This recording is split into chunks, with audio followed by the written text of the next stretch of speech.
the you have one of the most top performing funds out there, and can you actually? We spoke about the Chris Sacca story once. Like you invested very early on in Uber.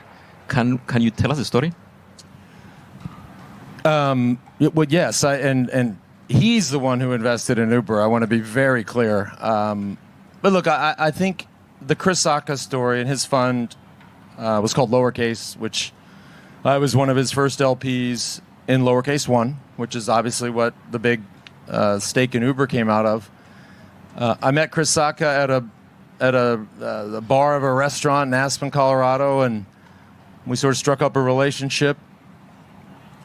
And we kept in touch, and he called me and said, I'm going to raise a fund. And I didn't ask a lot of questions. I was betting on the man. And if it was Christine Sacca, I would have been betting on the woman. Point is, I'm betting on the person. And so I didn't even know Sacca had made the investment in Uber until, this was years later that he and I were talking. Many years later.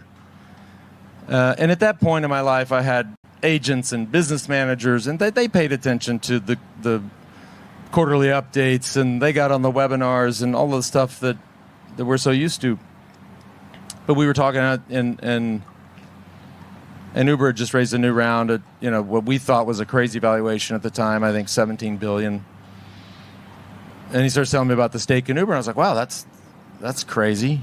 I was like, "What was the valuation we got in at?" He said, $3.7 million. I said, whoa, all right. So, I gave him $100,000 for Lowercase One, which you guys can figure out that ended up being a lot, which is awesome.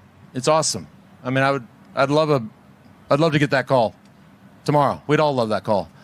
But the reality is, without that chance encounter at that restaurant bar in Aspen, without betting on the man,